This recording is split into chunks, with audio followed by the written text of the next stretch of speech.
प्यारे छात्रों नमस्कार। आज हम सब मिलकर ये पढ़ेंगे कि दुनिया में बड़ा या सफल इंसान कैसे बना जाता है। आप सबको अलग अलग लोगों ने बताया होगा कि ऐसे बनते हैं ऐसे बनते हैं। अनुशासन का पालन कीजिए, सत्य बोलिए, जो काम दिया गया उसको करिए। सब बातों को आपने सुना होगा, पर वो बातें आपने माता पिता या किसी सामान्य व्यक्ति से सुनी होंगी। आज की बातें हम वो बातें करने जा रहे हैं जो स्वयं महापुरुषों ने लिखी हैं और किसी छोटी मोटी ग्रंथ में नहीं। दुनिया के जो बड़े बड़े ग्रंथ हैं, हजारों साल पहले जो ग्रंथ लिखे गए हैं, उन ग्रंथों की मुख्य बातों को, महत्वपूर्ण लाइंस को आज हम पढ़ेंगे। और वो लाइंस ये बताती हैं कि अगर इन बातों को आपने फॉलो कर लिया या मान लिया तो आपको महापुरुष बनने से कोई नहीं रोक सकता। महापुरुष बनने से मतलब है आप अपने जीवन में कुछ बन जाएं, अच्छा डॉक्टर बन जाएं, अच्छा इंजीनियर बन जाएं, अच्छा शिक्षक, अच्छा प्रोफेसर, अच्छा वकील।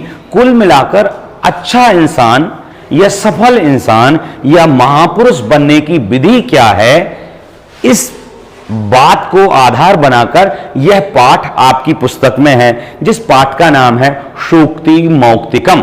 समझ में आ रहा है? ओके, मुझे बताओ, आप इतने सारे छात्र बैठे हो, आप सब कुछ ना कुछ बनना चाहते हो। क्या बनना चाहते हो? आर्मी। Very good. एंड आप? हाँ, आर्मी। डॉक्टर की बनने की इच्छा किसी की है? Very good. बैठो बैठो। आर्मी में जो जाना चाहते हैं, डॉक्टर जो बनना चाहते हैं, इंजीनियर जो बनना चाहते हैं, हजारों से अधिक काम होते हैं दुनिया में, पोस्ट होती हैं। आप सबको यदि बनना है तो सबसे पहली जरूरत है कि जो आपका आचरण है, मैं किसकी बात कर रहा हूं? आचरण। जैसे मेरा आचरण क्या है? मैं शिक्षक हूं और आपको यदि ना पढ़ाऊं तो मैं अच्छा शिक्षक कहलाऊंगा क्या? नहीं। ऐसे ही आपका जो आचरण है, विद्यार्थी हैं आप, तो आपका आचरण है विद्या का अर्जन करना। आपका चरित्र क्या है? विद्या को ग्रहण करना। और यदि आप वह नहीं करते हो, मान लो आपको आज होमवर्क दिया गया कि आप ये पढ़ना, पर किसी दोस्त ने कहा चलो यार इंडियन आइडल देखते हैं, तो आपने वो होमवर्क नहीं किया, तो इसका मतलब वो जो दोस्त था वो तो बन गया आपका दुश्मन। किस काम में? आपका चरित्र था पढ़ना और आपने पढ़ना नहीं किया, और इस पढ़ाई में और आपके चरित्र का दुश्मन कौन हो गया? वो दोस्त हो गया। तो ऐसे दोस्तों से भी हमें बचना चाहिए, और यही इस पाठ में आज हम पढ़ने वाले हैं।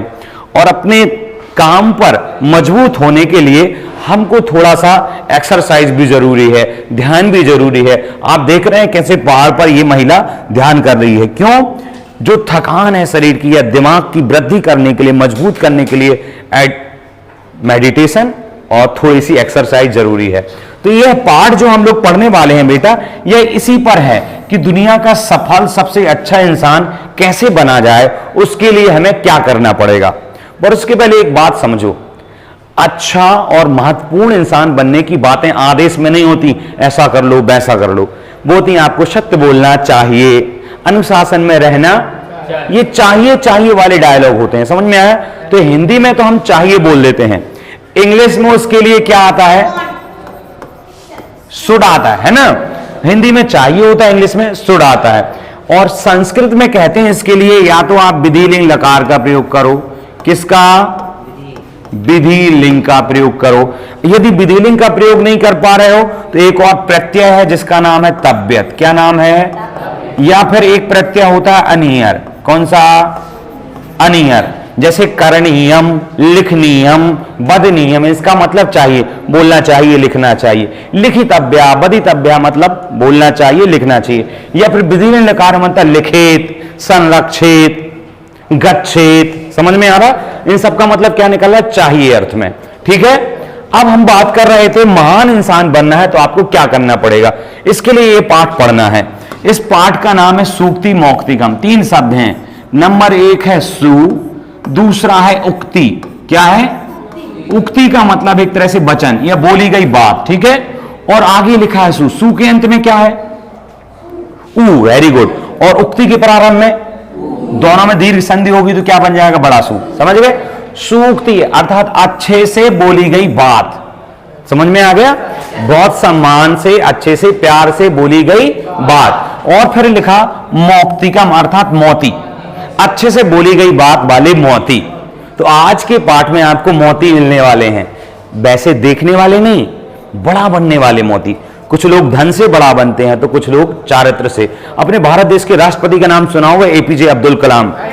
वो बहुत बड़े आदमी बने, धन से नहीं बने, राष्ट्रपति बने। देश के पहले ऐसे राष्ट्रपति हैं जो मिसाइल मैन के नाम से जाने जाते थे।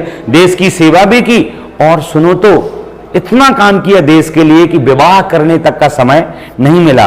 और जब वो राष्ट्रपति भवन से लौटे, जब उनका राष्ट्रपति का कार्यकाल पूरा हो गया, तो एक सूटकेस लेकर घर वापस आए थे। मतलब उन्होंने अपनी लाइफ में कभी नहीं जोड़ा धन पैसा, पर देश के सबसे बड़े महानतम इंसानों में उनका नाम गिना जाता है, क्योंकि उनका चारित्र, उनका काम, उनका अनुशासन, उनकी मेहनत अच्छी थी। ऐसा ही इस पाठ में हम चर्चा करने वाले हैं। इस पाठ में पहला ही श्लोक आपका है, शुरू से पढ़ेंगे इसको। मैं एक लाइन बोलूंगा, आप उच्चारण करेंगे। वृत्तम यत्नेन संरक्षेत् वित्तमेति च याति च, अक्षीणो वित्ततः क्षीणो वृत्ततस्तु हतो हतः। वृत्तम यहां पर द्वितीय विभक्ति है, ठीक है ना। अब यहां पर वृत्त का मतलब गोल नहीं होता, गणित वाला वृत्त नहीं है ये। यहां पर वृत्त का मतलब है चारित्र। क्या है? व्यवहार। चारित्र मतलब क्या? व्यवहार, बोलचाल, आपका एक दूसरे से कैसा उठना बैठना, संबंध कैसे हैं। तो जो वृत्त है वो कहा यत्नेन। यत्नेन में कौन सी विभक्ति है? तृतीया। तृतीया विभक्ति का अर्थ निकलता है से। तो चारित्र को यत्न से अर्थात मेहनत से। यत्न आपने नहीं सुना सकते, प्रयत्न तो सुना है, बस यत्न की आगे प्रा और लगा दिया तो क्या बन गया? प्रयत्न। समझ गए ना। तो यत्न का जो मतलब वही प्रयत्न है। तो चारित्र को यत्न से, मेहनत से संरक्षित, विधि नहीं लकार, मतलब रक्षा करनी चाहिए। चारित्र को प्रयास, मेहनत से रक्षित करना चाहिए, उसको बचा के रखना चाहिए। क्या मतलब? चारित्र की कैसे रक्षा होगी भाई? धन की, पेन की, कॉपी की रक्षा हो सकती है, चारित्र की रक्षा कैसे होगी बताओ? व्यवहार से। और चारित्र की रक्षा का मैं उपाय, जैसे आपका चारित्र बहुत अच्छे अच्छे काम करके, गुडविल से। और अब समझते हैं, मैं बताता हूं। जैसे आपका, मैंने शुरू में बताया था विद्यार्थी हो तो विद्यार्जन आपका काम है, यही आपका चारित्र है, यही अनुशासन है कि घर जाकर जो होमवर्क है पूरा काम कंप्लीट करना है, कपड़े स्वयं अपने साफ करके पहनना है, अच्छे से रहना है, ये आपका काम है। आज शाम को होमवर्क दिया गया, बड़े भाई ने कहा चलो आज खेलने चलते हैं या आज मेला घूमने चलते हैं। आपने कहा, एक दोस्त ने, एक लड़के ने कहा कि नहीं हमें तो सर का होमवर्क दिया है, हमें कहीं नहीं जाना, पहले हम होमवर्क करेंगे फिर जाएंगे। और एक ने कहा ठीक है चलो चलते हैं, और काम नहीं किया।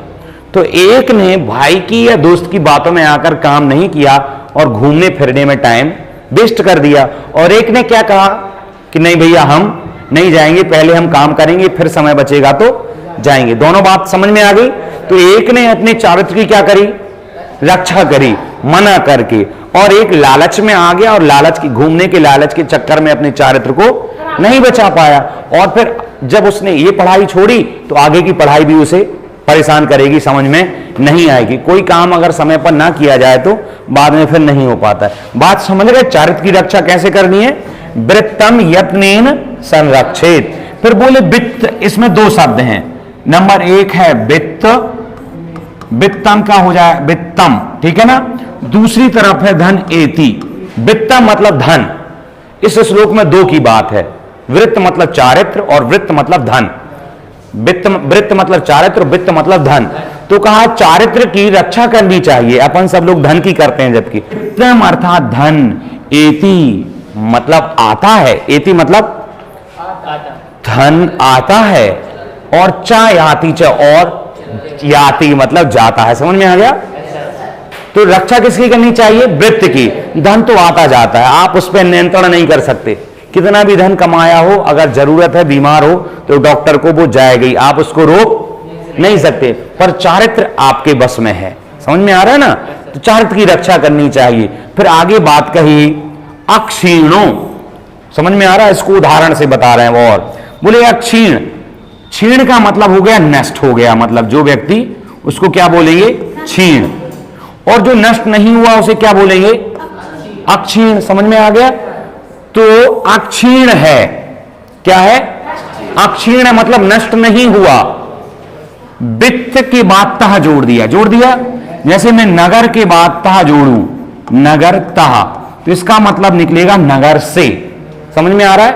अगर मैं जोड़ू ग्राम तह मतलब ऐसे ही वित्त तह अर्थात धन से, तो बोले नष्ट नहीं, अक्षीण मतलब नष्ट नहीं, वित्ततः अर्थात धन से क्षीण मतलब क्षीण, धन से क्षीण हुआ अर्थात नष्ट हुआ, अक्षीण। अभी समझ में आया कुछ?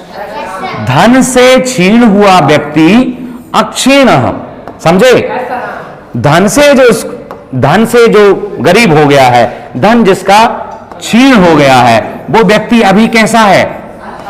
अक्षीण ही है, नष्ट नहीं हुआ। फिर लिख रहे हैं परंतु वृत्ततस्तु, इसको अलग अलग करो, हाँ ठीक है, धन तू वस्तु, ऐसा विसर्ग संधि हुई, वृत्त धन तह और जुड़ गया, अर्थ क्या निकलेगा? वृत्त से, मैंने बताया था तह लग जाए तो अर्थ क्या निकलता है? से। तो वृत्ततः मतलब वृत्त से अर्थात चरित्र से, चरित्र से हतः अर्थात मारा गया, तो फिर मारा ही गया, अर्थात चरित्र से जो पतित हो गया, चरित्र जिसका नष्ट हो गया, वो हतः मतलब नष्ट ही हो गया, वो खत्म ही हो गया, मतलब जिंदा है फिर भी मरे के जैसे। बात समझ में आ गई? इसीलिए क्या करना चाहिए? किम करणीयम? वृत्तम यत्नेन संरक्षेद या संरक्षणीयम। समझ में आ गया? वित्तम एति याति च, समझ गए? वित्तम आता है जाता है, और अक्षीण अस्ति, कहा क्षीण अस्ति? यह वित्ततः क्षीण अस्ति, सह पुरुषः अक्षीण अस्ति, जिंदा है, किससे? वित्ततः क्षीण, धन जिसका चला गया वो अभी भी ठीक है, परंतु वृत्ततः क्षीण हतो। समझ गए? Very good. श्लोक बड़ा सरल है, याद हो भी जाएगा, एक दो बार पढ़ोगे सुनोगे याद हो जाएगा। वित्तम एति, ये वित्त आता भी है और याति मतलब जाता भी है। अक्षीणो वित्ततः क्षीणो मतलब बताओ? अक्षीण है, नष्ट नहीं हुआ, वित्ततः क्षीण है अर्थात धन से क्षीण व्यक्ति अभी भी कैसा है? अक्षीण है, परंतु वृत्त से क्षीण अर्थात चारित्र से। जैसे ऑफिसर का काम है कि काम करे, रिश्वत ना ले, पर टेबल के नीचे से यदि वो क्या ले रहा है? पैसा ले रहा है, इसका मतलब ये आदमी जिंदा है, धन भी कमा लेगा, पर इसकी कोई इज्जत कोई पूछने वाला नहीं है। जब तक सीट पर रहेगा तब तक इसकी इज्जत करेंगे लोग डर के कारण, पर इसके बाद फिर मारने को भी सोचेंगे, ये बहुत बेईमान है। अगला श्लोक पढ़ते हैं। श्रूयताम, समझ में आ गया? श्रूयताम सर्व धर्मस्वम श्रुत्वा चैवावधार्यताम् आत्मनः प्रतिकूलानि परेशान न समाचरे। समझते हैं क्या लिखा है? ये लड़की क्या कर रही है बताओ? सुन रही है ना, तो सुनना चाहिए। अगर आप अच्छे विद्यार्थी बनना चाहते तो क्या करना पड़ेगा? सबसे पहले सुनना है। तो श्रूयताम अर्थात सुनना चाहिए। अब क्या लिखा है? धर्म सर्वस्वम। क्या लिखा है? धर्म सर्वस्वम। यहां पर धर्म मतलब सभी की बातें, सभी के कर्म को, सभी की बातों को, सभी के कर्म को, सभी की कर्तव्य को सुनना समझना चाहिए। श्रूयताम में बिजली नकार अर्थात सुनना चाहिए। श्रुत्वा, श्रुत्वा में कित्वा प्रत्यय, जब किसी धातु में कित्वा प्रत्यय लग जाए तो उसका अर्थ निकलता है करके, सुन करके। बात समझ में आ रही? सुन करके, इसको अलग अलग करो। चा मतलब और, एव धन अवधार्यताम। समझ गए? तो सुन करके, एव मतलब होता ही, और चा मतलब और सुन करके अवधार्यताम मतलब धारण करना चाहिए। अब समझ गए? श्रूयताम धर्म सर्वस्वम, सुनना चाहिए सर्वस्वम धर्म, सभी की बात को, सभी के कर्तव्य को सुनना समझना चाहिए। और श्रुत्वा चैवावधार्यताम, सुन करके समझ करके ही अवधार्यताम धारण करना चाहिए। बिना सुने बिना समझे भेड़ जैसे मत बनो कि जहां आगे वाली भेड़ जा रही वहीं जाएंगे। बात समझ में आ गई? आगे क्या लिखा है देखते हैं। बोले आत्मनः प्रतिकूलानि। आत्मनः मतलब इसमें पंचमी विभक्ति है बेटा। आत्मनः में, आत्मनः से मतलब स्वयं से, आत्मा मतलब स्वयं से, तो स्वयं से प्रतिकूल शब्द विज्ञान में सुना होगा। अनुकूल, जैसे अच्छा ठंड का वातावरण है, बहुत अधिक ठंड भी नहीं, बहुत अधिक गर्मी नहीं, तो क्या कहेंगे? अनुकूल।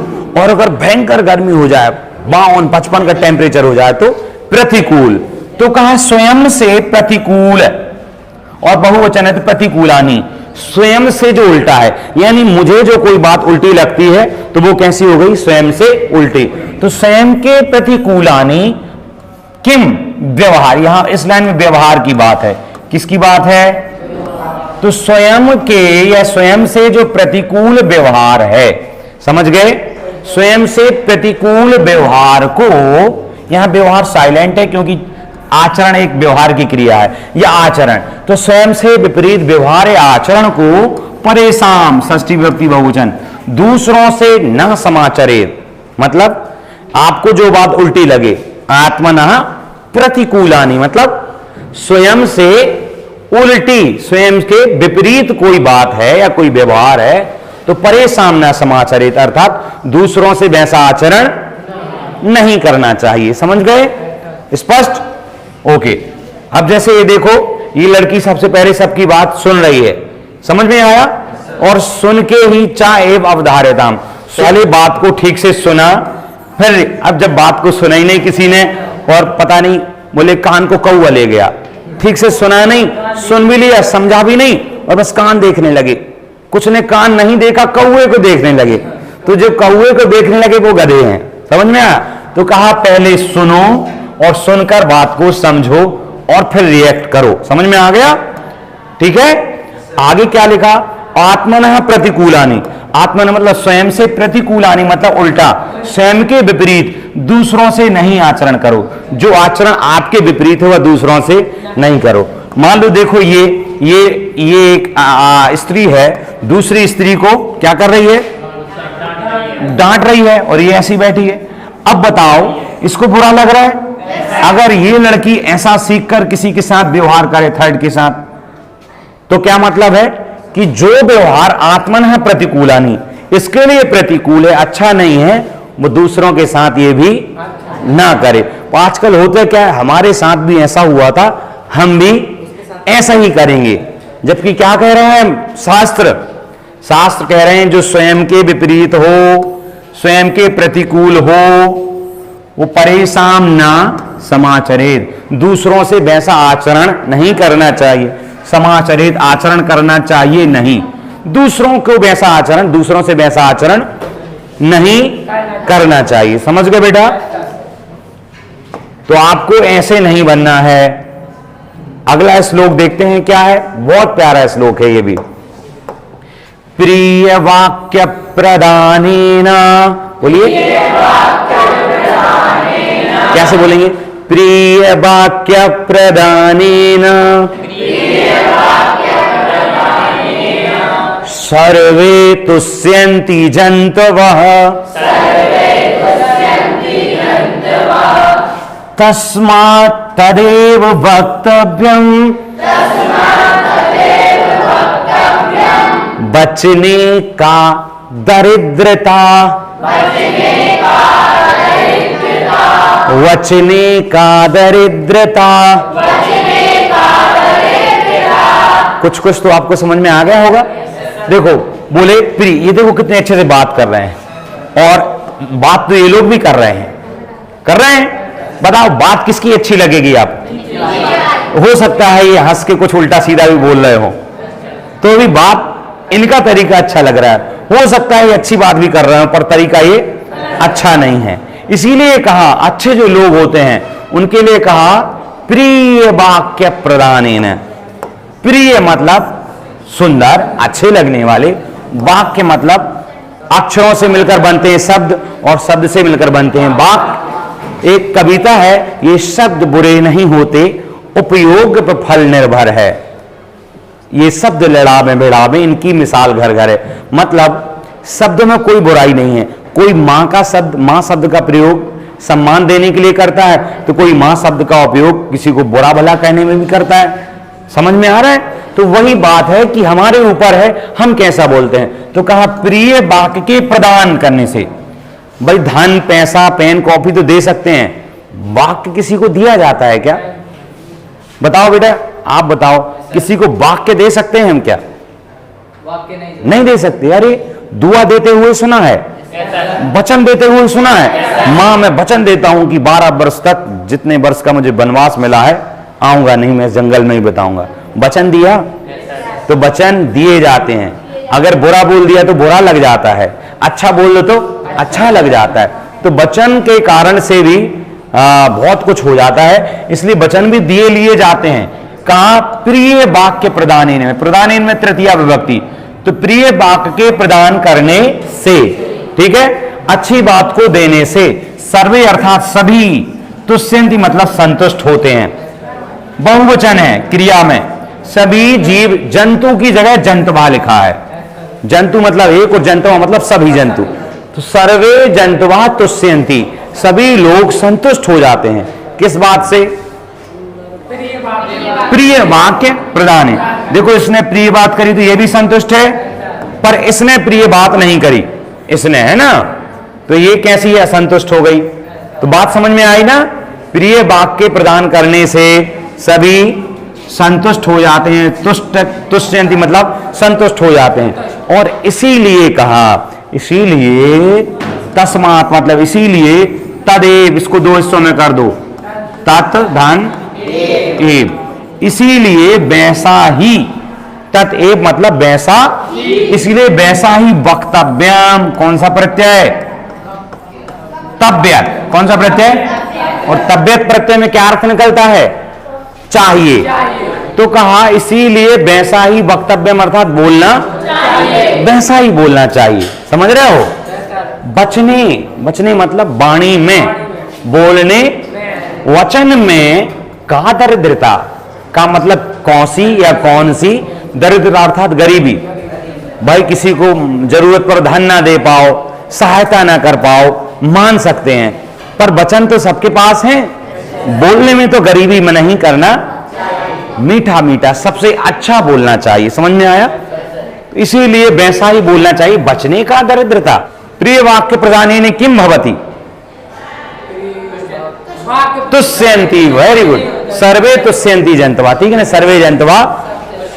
अतः प्रियम वक्तव्यम, मीठा बोलना चाहिए। बहुत अच्छे। अगला देखो, मीठा बोलना चाहिए, इन जैसे नहीं करना है। अगला श्लोक है, ये अंतिम श्लोक है, आज हम पढ़ेंगे, उच्चारण कर लेते हैं। बहुत सरल श्लोक है। पिबन्ति नद्या स्वयमेव नाम्भः, स्वयं न खादन्ति फलानि वृक्षा, नदन्ति शस्यं खलु वारिवाः, परोपकाराय शतां विभूतया। आप इसकी लय बदल भी सकते हैं। पिबन्ति नद्या स्वयमेव नाम्भः, ऐसे भी बोल सकते हैं, या जय देव जय देव जय देव जय देव, पिबन्ति नद्या स्वयमेव नाम्भः। समझ गए? ऐसे बोल सकते हैं। अब इसमें एक दो शब्द कठिन है, उनको तोड़ दे रहे हैं तो आपको अर्थ अपने आप बन जाएगा।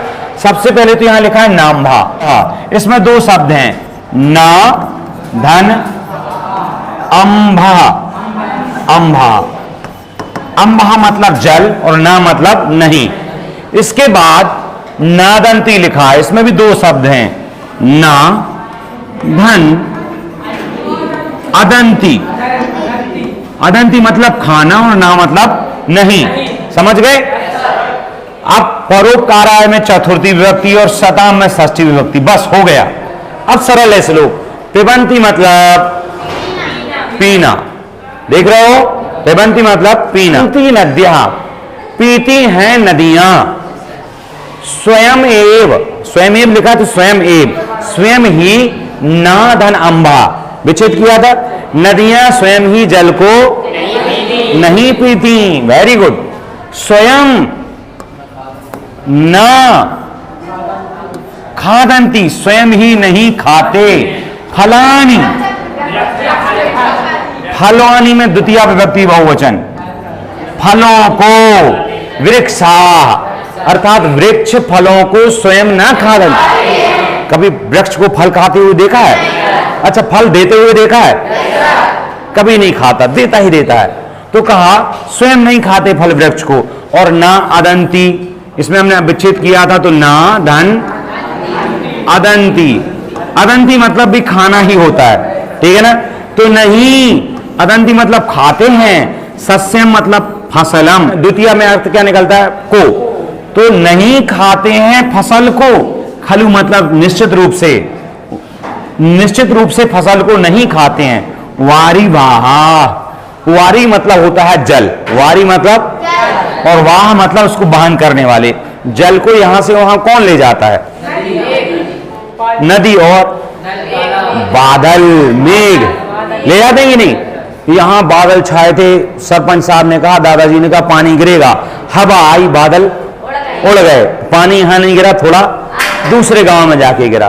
तो जो वारी वाह अर्थात बादल हैं वो पानी को वहन करते हैं, इसलिए उनको वारी वाह कहा। वारी मतलब जल और वाह मतलब ले जाने वाले। तो जो बादल हैं वो खलु निश्चित रूप से फसल को, ना अदंती मतलब नहीं खाते हैं। समझ में आ गया।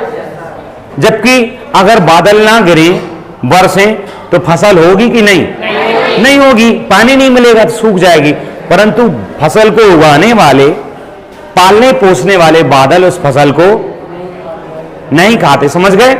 आगे लिखा परोपकाराय में चतुर्थी विभक्ति, आगे कह रहे हैं इसलिए समझो परोपकार के लिए सताम, सताम में है कौन सी विभक्ति, बहुवचन, सज्जनों की, परोपकार के लिए ही सज्जनों की विभूति, विभूति शब्द सुना है, विभूति मतलब धन संपत्ति, और विभूति का विभूतियां बहुवचन कर दिया, तो धन संपत्तियां, परोपकार के लिए ही सज्जनों की धन संपत्तियां होती हैं। इन लोग बताए ना, वृक्ष, नदी और बारी वाह, बादल, मेघ, जैसे स्वयं वस्तुओं का उपयोग नहीं करते, वैसे ही जो सज्जन होते हैं उनकी विभूतियां अर्थात संपत्तियां परोपकाराय, परोपकाराय मतलब पर के लिए अर्थात दूसरों के लिए होती, वो स्वयं उनका प्रयोग नहीं करते, या करते भी हैं तो उनकी ज्यादातर वस्तुएं दूसरों के लिए। बुद्धि अच्छी कीजिए, अपने चारित्र की रक्षा कीजिए, प्रिय वाक्य बोलिए, सभी की बात को सुनिए, समझिए,